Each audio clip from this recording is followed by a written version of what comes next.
আমরা রমজান জুমার দিন সামনে আগামী জুমার দিন পর্যন্ত পাবো কিনা আমরা জানি না। যদি বৃহস্পতিবার চাঁদ দেখা যায় তাহলে জুমার দিনে ঈদ হচ্ছে, না দেখা গেলে আগামী জুমার দিনে সিয়াম পালন করতে হবে। যদি বৃহস্পতিবার চাঁদ উদিত হয় তাহলে 29টি সিয়াম হচ্ছে, আর যদি না হয় তাহলে 30টি সিয়াম হচ্ছে। আবার অনেকে বলছেন, যাই হোক এটা তাদের আমি এটা না বুঝার ভুল এক কথা, এখানে অন্য কিছু নয়। যে বলছে এবার অনেকে বলে না যে এবার মনে হয় সিয়াম পূর্ণ হবে না, মাস কিন্তু 29 মাস হয় 30, 29 হলো মাস, 30 হলো মাস। আল্লাহর দিন কি অপরিপূর্ণ? আল-ইয়াওমা আকমালতু লাকুম দীনাকুম ওয়া আতমামতু আলাইকুম নি'মাতি রাদিতু লাকুমুল ইসলাম দীনান। আল্লাহ পরিপূর্ণ করে দিয়েছেন। যাই ওইদিকে যাচ্ছি না। 29টিও পরিপূর্ণতা, 30টিও পরিপূর্ণতা, বলে আলহামদুলিল্লাহ। মাস হয় 29 এবং 30। যাই হোক, সাদাকাতুল ফিতর কখন দিবেন এ নিয়েও আলোচনা হয়েছে, যদিও টাচ দেই। বিশেষ করে শেষের রমজানে যেদিন চাঁদ উদিত হবে ওই দিন। আমাদের আবার এমন কাজের লোক আমরা ইসলাম, ইমান, আমল, আখলাক, পরকালের চেয়ে দুনিয়াকে বেশি প্রাধান্য দেই। এখন যদি বলি যে ইমাম সাহেব এটা কেন বললেন, এটা আমি বললাম? গত জুমায় তো আলোচনা হয়েছে, আমি বলিনি, আল্লাহ বলেছেন, বল তো সিরুনাল হায়াতাদ দুনিয়া, তোমরা দুনিয়াকে প্রাধান্য দিয়েছ। এ কথাই চূড়ান্ত, এটাকে অস্বীকার করতে পারবো না। কিন্তু এই কথাটার প্রেক্ষাপটটা আল্লাহ তুলে ধরার পরে যায় কি বলছেন, এটা আমাদেরকে বুঝতে হবে। মানে এটা আফসোস করে আল্লাহ বলছেন যে তোমরা দুনিয়াকে প্রাধান্য দিলে, অথচ দুনিয়া তোমাদের প্রাধান্য দেওয়া উচিত হয়নি। এই কারণেই উচিত হয়নি, ওটা হচ্ছে মুসাফিরখানা। আপনি আমি কোথাও যদি যাই, আমাদের বাসস্থান ছেড়ে আমরা থাকি না, চলে আসি 1 দিন 2 দিন 3 দিন যা হোক যতটুকু সময়, কিন্তু আমাদের বাসস্থানে আমরা ঘুরে চলে আসি, তাহলে ওখানে আমরা থাকতে যাই।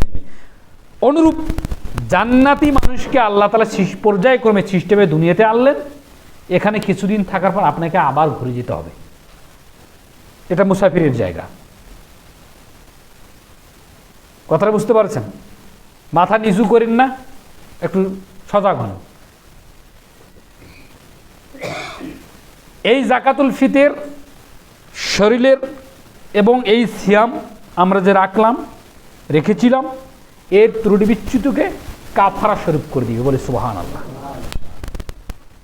এখানে নিসাব পরিমাণ যে আপনার অর্থ এতটুকু অর্থ লাগবে, এতটুকু ছাগল লাগবে, এতগুলো ধান হতে হবে, এতগুলো স্বর্ণ অলংকার থাকলে আপনার নিসাব পরিমাণ দিতে হবে, বিষয়টা এই যাকাতুল ফিতরের সাথে কিন্তু নয়। কথা বুঝতে পারছেন? যেই সন্তানটা চাঁদ উদিত হওয়ার আগেই জন্মগ্রহণ করছে, তারও যাকাতুল ফিতর দিতে হবে 1 সা। কথাটা বুঝতে পারছেন? আর যাকাতুল ফিতর দেওয়ার আগ মুহূর্তে যদি কেউ ইন্তেকাল করে, তার আর যাকাতুল ফিতর দেয়া লাগবে না। কথাটা বুঝতে পারছেন?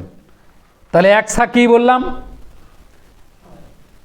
4 অঞ্জলি বড় মানুষের অঞ্জলি দিয়ে এত মাপামাপি আর এত ধাক্কাধাক্কি করতে করতে ক্লান্ত হয়ে গেছে জাতি। কিন্তু একটি হাদিসের উপর যদি আমল করতে যাই, আলহামদুলিল্লাহ।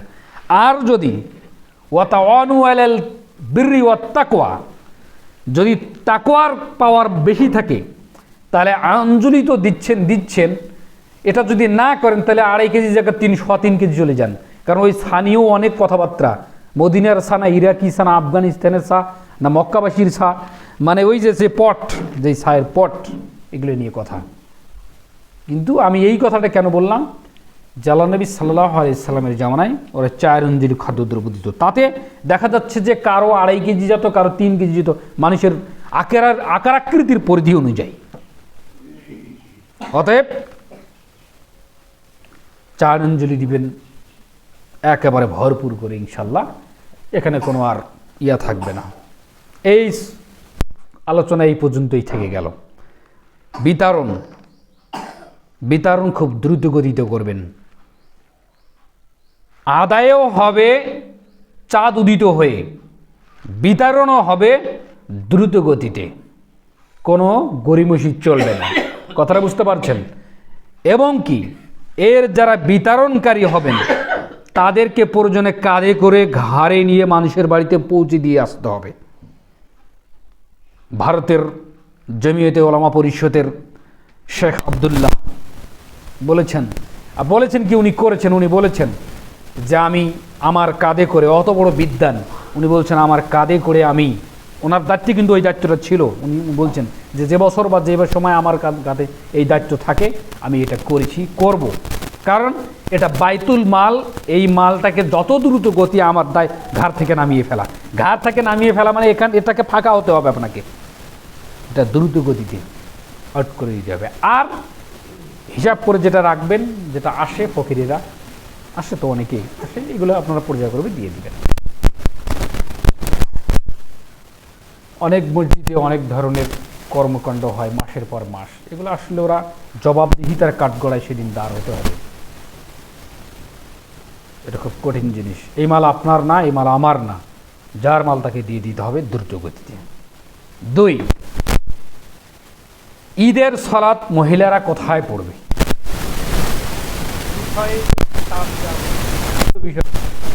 মাথায় নেইনি। বিভিন্ন জায়গায় বিভিন্ন মসজিদে আলাদা করে মসজিদের জামাত, মহিলাদের জামাত হয়, পড়া হয়। কোনো একজন পুরুষ ইমাম নেতৃত্বের মাধ্যমে হয়, অথবা মহিলা নেতৃত্বের মাধ্যমে ওরাই নামাজ পড়ে নেয়, মহিলা নামাজ পড়ে নেয়। কিন্তু এ সাপেক্ষে কোনো দলিল আদিল্লা আমার অবগতে এখন পর্যন্ত আসেনি। হ্যাঁ, মহিলারা জামাত পড়বে, মহিলারা ইমাম হবে, সেটা কাতারের মধ্যে থেকে যাবে। কথা বুঝতে পারছেন? সেটা ঈদের সালাত নয়। ঈদের সালাতের ব্যাপারে মুহাম্মদ সাল্লাল্লাহু আলাইহি ওয়াসাল্লামের কঠোর হুঁশিয়ারি, ঈদের ময়দানেই যেতে হবে। ঈদের ময়দানের ব্যাপারেই কঠোরতা অবলম্বন করেছেন মুহাম্মদ সাল্লাল্লাহু আলাইহি ওয়াসাল্লাম। আর যেগুলো সালাত, ফরজ সালাত, নফল সালাত মসজিদে আদায় করতে পারে, এটা হচ্ছে মুস্তাহাব বিষয়, কিন্তু তাদেরকে নিষেধ করা যাবে না যে তুমি মসজিদে যেও না। তারা ইচ্ছে করলে আসতে পারে, কিন্তু মহিলাদের জন্য অধিক সওয়াবের কারণ গৃহতে, নিজের গৃহে সালাত আদায় করা।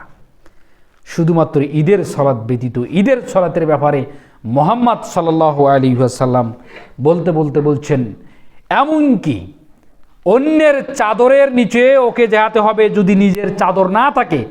যেই মা, যেই বোন, যার বান্ধবী, যার যেটা আছে, ওর বড় চাদরের নিচে ঢুকে ওকে ঈদের ময়দানে যেতে হবে। এই কথা আল্লাহ নবী সাল্লাল্লাহু আলাইহি ওয়াসাল্লাম বলেছেন। এবং শুধু ওই নারীও যাবে না, যারা ঋতুবতী নারী তারাও যাবে। গুরুত্ব দেখছেন কত গুরুত্ব? সালাত তারা আদায় করবে না, তারা পাশে থাকবে, তারা সালাত আদায় করবে না, পাশে থাকবে, দোয়ায় অংশগ্রহণ করবে। দোয়া কি? দোয়া তো দোয়া সবাই চেনেন, কিন্তু এইখানে দোয়া, আরেকটা দোয়ার অর্থ হচ্ছে কি জানেন? খতিব বা ইমাম যে ওখানে আলোচনা করছেন, মানসম্মত আলোচনা করছেন, এই আলোচনাটা মনোযোগ সহকারে শুনবেন, শিক্ষা অর্জন করবেন, ইলম অর্জন করবেন, এটাও দোয়ার অংশ। তাহলে অত্র হাদিস দ্বারা, আবু দাউদ মিশকাতের এই অত্র হাদিস দ্বারা আমরা প্রমাণিত পেলাম যে নারীরা ঈদের নামাজ অন্যত্র জামাত সহকারে নিজেরাই ইমাম হোক বা ইমাম নিযুক্ত করা হোক, এইভাবে তারা জামাত আদায় করতে কোনো পাওয়া যায় না। এখন আপনারা আরও বড় বড় আলেম ওলামা দেখেন, তাদের কিয়াস কি, তাদের ফিক কি, তারা বলবে। কিন্তু আমি যতটুকু, আমি আমার এলেমের যতটুকু আমার গভীরতা, এতটুকু আমি অনেকগুলো ঘাটাঘাটি করলাম আজ প্রায় কয়েকদিন যাবত, এবং ইতিপূর্বেও করেছি। যতগুলো হাদিস গ্রন্থ মোটামুটি আমার কাছে আছে, এবং অন্যের ভালো ভালো লেখকের লেখনী আমি যতগুলো পড়লাম, কোথাও আমি পেলাম না ঈদের নামাজ আলাদা করতে পড়তে হবে। একটাই কথা, ঈদের ময়দানে যেতে হবে। বলতে বলতে ঋতুবতী মহিলা মা বোনদেরকেও যেতে বলেছেন। তাহলে বোঝেন তো গুরুত্ব কতটুকু ঈদের ময়দানের। তার মানে মুসলিমা নারীদের জন্য বাহিরে তো ওরা বের হতে পারে না, আল্লাহ নিষেধ করেননি, ওয়াকারনা ফি বুয়ুতিকুন্না ওয়ালা তাবারাসনা তাবারুজাল জাহিলিয়াতিল উলা। হে মুসলিম নারী, তোমরা নিজ গৃহে অবস্থান করো, জাহিলি যুগের নারীদের মতো প্রদর্শন করে নিজেকে প্রকাশ করিও না। এ কথা আল্লাহ বলেছেন। কিন্তু একটি দিনের ব্যাপারে বা দুটি দিনের ব্যাপারে মুহাম্মদ সাল্লাল্লাহু আলাইহি ওয়াসাল্লামের আদেশ কি? তোমরা ঈদগাহ ময়দানে যাও, অন্যের চাদরে হলেও। তাদের একটা আনন্দ আছে, তাদের একটা আকাঙ্ক্ষা আছে, ঈদের ময়দানে তাদেরকে নিয়ে হবে, তাও নিয়ে যাবে। পর্দাকে ঠিক রাখতে আল্লাহ নবী সাল্লাল্লাহু আলাইহি সাল্লাম বলেছেন। তারাও পৃথিবীর মুসলিমদের সংস্কৃতি দেখবে, বুঝবে যে আমাদের সংস্কৃতি আছে, আমাদেরও আনন্দের একটা দিন আছে, এবং আমাদেরও এই দিনে দোয়া হয়, কল্যাণের জন্য কল্যাণ চাওয়া হয় আল্লাহর কাছে। বলতে বলতে অন্যের চাদরে ঢুকে যেতে বললেন, নিজের না থাকলে। হতে পারে গরিব মানুষ, নাহলে একজন, এই তুমি এই চাদরটা গায়ে যাও। প্রতিবেশীর অভাব, তুমি আমার এই চাদরটা গায়ে দিয়ে চলো ঈদগাহ ময়দানে, বাড়ি থাকা হবে না। এটাই ব্যাখ্যা আসতেছে। অপবিত্র শরীর, তারপরও যেতে হবে। যে বসে থাকবে, সালাদ হয়ে গেল, খুতবা চলছে, খুতবা শুনবে, দোয়া হবে, দোয়ার সঙ্গে অংশগ্রহণ করবে। আল্লাহ তুমি কবুল করো, আল্লাহুম্মা আমিন। রমজান বিদায় 3। রমজান আসে যায়, আমরা কি আর থাকি আর আসি না। বিষয়টা খুব কঠিন। সামনে গতবার যারা সিয়াম রেখেছে, এবার তারা দুনিয়াতেই নেই। এবার যারা যে কয়েকজন এখানে আছি, 20-25 জন 30 জন যা জয় আছি, সামনে রমজান পর্যন্ত টিকতে পারবো বিষয়টা এমন নয়। জীবন থেকে রমজান বিদায় বিষয়টা এমন নয়, রমজান থেকে আমাদের আত্মা বিদায়। দিন থাকবে, দুনিয়া থাকবে, সময় থাকবে, সব কিছু থেকে যাবে। রমজান মাস আসবে, কিন্তু আমরা আর আসতে পারবো না। যদিও আসি, দেখবেন যে অসুস্থতা। অতএব রমজানকে যতটুকু আল্লাহ মূল্যায়ন করেছি, তুমি আমাদের ইবাদতটুকু কবুল করে নিও, সকলে বলি আল্লাহুম্মা আমিন। এই রমজান আমরা আর নাও পেতে পারি প্রতিপালক, তুমি আমাদের এই রমজানের উসিলায় আমাদের জীবনের গুনাহ খাতা সাগিরা থেকে কাবিরা যত গুনাহ খাতা আছে প্রতিপালক, তুমি আমাদের জীবনের পাপগুলোকে ভিতরে ভিতরে তুমি মিশে দিয়ে দাও, আল্লাহুম্মা আমিন। এটা তোমার দরবারে বলি প্রতিপালক, সিয়ামরত অবস্থায় তুমি ভালো জানো আমাদের অন্তরের খবর। আমরা বারবার তোমার কাছে বিনয়ী সহকারে, ক্রন্দন সহকারে, আকুতি সহকারে তোমার দরবারে প্রতিপালক বলি, এই রমজান আমাদের জীবনের শেষ। আমরা এটাই মনে করছি, কারণ আমরা বাঁচব কিনা আপনি জানেন, এটা ইলমে গায়বের ব্যাপার। কিন্তু এর বিনিময়ে তুমি আমাদেরকে ক্ষমা করে দিয়ে আমাদের পাপগুলোকে তুমি মোচন করে দিয়ে দাও, আল্লাহুম্মা আমিন। হে আল্লাহ, আমাদের সন্তান সন্ততিদেরকে তুমি যদি হায়াত রেখে থাকো, তাহলে তাদেরকে তুমি একজন প্রকৃত সাইম ব্যক্তি হিসাবে কবুল করে নিয়ে নিও, আল্লাহুম্মা আমিন। তাদেরকে 5 ওয়াক্ত সালাত আদায়কারী হিসাবে তুমি কবুল করে নিও প্রতিপালক, তোমার দরবারে আমরা বলি।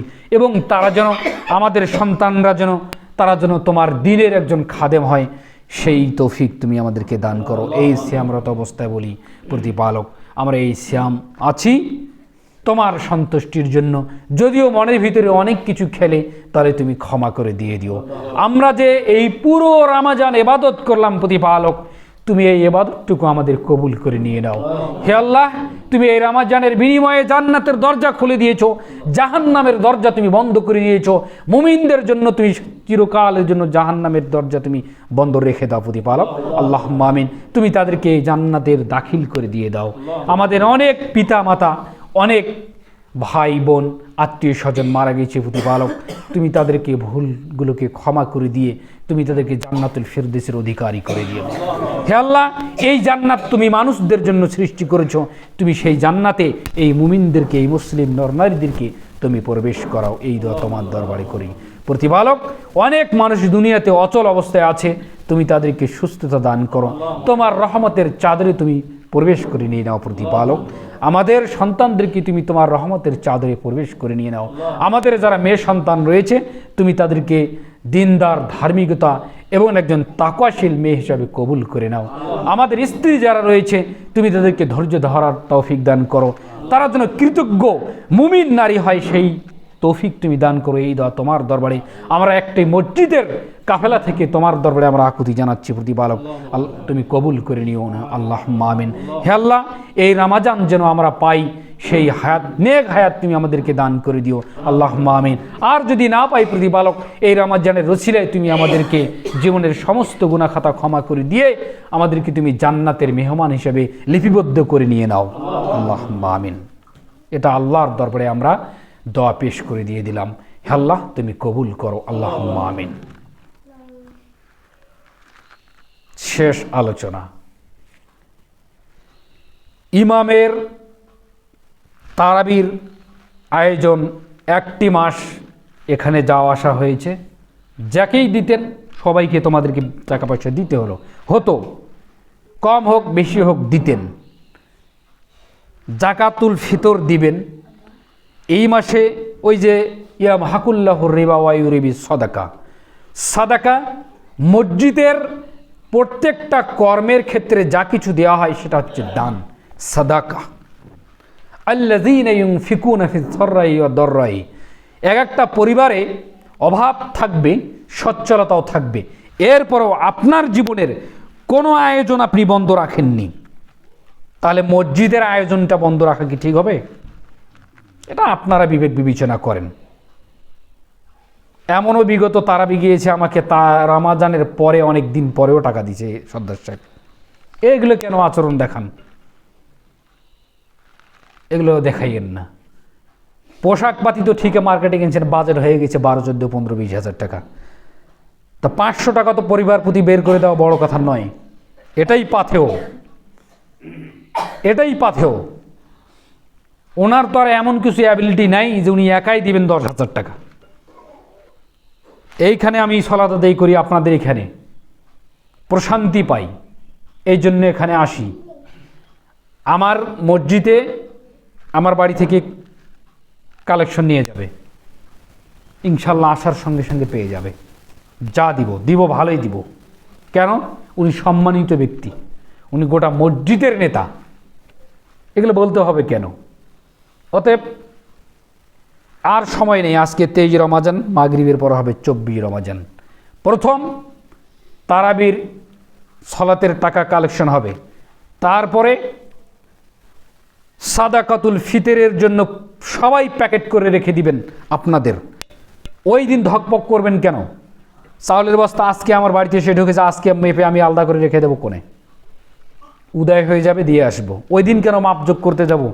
ওই দিন তো সবাই খরচ কেনাকাটা নিয়েই ব্যস্ত সবাই, তাই নয়? হ্যাঁ, এটা করতে করতে আমি সময় পাইনি। আপনার মুমিনের প্রস্তুতি আগে থেকেই থাকবে যে এই কাজটা আমাকে রেডি করে রাখতে হবে। উজু নাই করতে কি সলাত আদায় করেন? তা উজুটা কি পবিত্রতাই শুধু? যেটা প্ল্যানিং, এটা আয়োজন, এটা আপনি আমি যাচ্ছি সলাতে, আমাকে পরিষ্কার পরিচ্ছন্নতা হবে, আগেই প্ল্যানিংটা সাজিয়ে নিয়ে নিলাম। তারপরে এসে কি আপনি হাত উঠান আর বলেন এই যে দাঁড়ালেন, এটা নিয়ত হলো না? দাঁড়ালেন, কিসের সালাতে দাঁড়ালেন বলেন তো? এখন আমি আসরের সালাতে দাঁড়ালাম, আসরের সালাত পড়বো, এই নিয়ত সংকল্প। এই যে প্ল্যানিংটা করছেন, ঠিক অনুরূপভাবে প্রতিটা ইবাদতের আপনার প্ল্যানিং থাকবে। আপনার আয়োজনটা সুন্দরভাবে পরিবেশন করবেন। না এই কথা বলিও না। আমাদের মসজিদের একটা স্বভাব, ছোট হোক বড় হোক, মানে আমাদের একটা চিরাচরিত খারাপ আছে। সেটা হচ্ছে কি জানেন? এই যন্ত্রাংশ আপনাদের ইবাদত নষ্ট করে। এই যন্ত্রাংশ কথা মুখ দিয়ে বের করা যাবে না। ইমাম যখন এখানে চড়বে, যখন হেমদ সালাত চলবে, খুতবা স্টার্ট, আজানের পরে কথা চলবে না। কেউ ইশারা করে বলতে পারবে না তুমি একটু সরো আমি বসি, তাহলে ও নিজের স্থানটা জাহান্নামে করে নিল। কেউ যদি মসজিদে আসে, যেখানে ফাঁক ওখানেই থাকেন, সামনে কাতার ফাঁক আছে, ফাঁকাই থাক, আপনি ডেঙ্গিয়ে এসে বসতে পারবেন না। আপনি আপনার স্থান কোথায় নিলেন বলেন তো? জাহান্নামে করে নিলেন। আপনি ইশারা করে বসতে পারবেন না এবং বলতে পারবেন না সাউন্ডটা কমাও বাড়াও। সমস্যা আমি বুঝবো, আমি করে দেবো। কাউকে বিরক্ত যদি লাগে, জ্ঞানী মানুষও গেছে, ও কাজ করেছে, ওর কাজও করেছে, কোনো ক্ষতি হবে না। কাজ করেছে, বাড়াও কমাও, হুমুক করো তমুক করো, এই কাজগুলো যখন করেছেন তখন আপনার ইবাদত ফিনিশ হয়ে গিয়েছে। এটা গত জুমায়ও কিন্তু হয়েছে। এখানে মৌলানা আশরাফুল ইসলাম বক্তব্য দেয়নি, জবানের হিফাজত খুব গুরুত্বপূর্ণ আলোচনা দিয়েছি, কিন্তু আমি আলোচনাটা বারবার বাড়িতে আমি শুনেছি, আমার ভিডিওতে ছিল। ইলম অর্জনের জন্য কখনো অহংকারী মনে আনতে হয় না, ইলম অর্জনের জন্য বিশেষ করে। তাই তো শায়েখ আমানুল্লাহ বিন ইসমাইল মাদানী রাহিমাহুল্লাহ বলেছিলেন যে ডান হাতে তাসবিহ গুনতে হবে, কোথায় থেকে শুরু করবো আমি জানি না, মানে জানি না না, যেভাবে করি এইভাবে। তো এক ছেলে বলেছিল যে মানে এই দিক থেকে করলে ডান হয়। তো এক ছেলে বলছিল যে হুজুর আপনি এদিক থেকেও গুনতে পারেন, এদিক থেকেও গুনতে পারেন, কারণ ডান থেকে গুনতে হবে, ডান হাত দিয়ে গুনতে হবে। এখন যদি আপনি ওইখানে যাও ক্যাচ চালু করেন তো এটা সহজ কথা। কীভাবে? আপনি হাতটা এইভাবে রাখেন, তো এইভাবে রাখেন। এখন আপনি কোথায় গিয়েছে বলেন তো? ডানে যায়নি, ডানে চলে গিয়েছে। তো আমি বুঝে নিলাম কথা তো ঠিকই। তো এটা আমার জ্ঞান হলো, শিক্ষা অর্জন করলো আমি আমানুল্লাহ বিন ইসমাইল মাদানী। বলি আলহামদুলিল্লাহ, একজন মাদানী আলেম বলছেন, আপনি বুঝতে পারেননি? ইলম শিক্ষার জন্য কোনো চলবে না, সেটা যদি সঠিক হয়। আবু হুরায়রা কর্তৃক হাদিস, জাকাতের মাল ফেতরা পাহারা দিচ্ছেন, এটা অনেকেই জানেন কিনা আমি জানি না, জাকাতের মাল পাহারা দিচ্ছেন।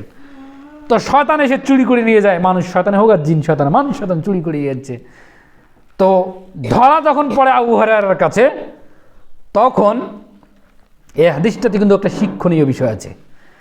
যখন ধরা পড়ে তখন খুব আনাই বিনাই করে হাত পা ধরে ছেড়ে যায়, চলে যায়। তখন আল্লাহ রসুল সাল্লাল্লাহু আলাইহি সাল্লামের কাছে আবু হুরায়রা বলেন, আল্লাহর নবী গতকাল এই ব্যাপার, চোর এসেছিল, আমি ধরেছি, এই ঘটনা। তা বলছে শোনো, ও কিন্তু চোর, ওকে কিন্তু আটক করে রেখে দিবা।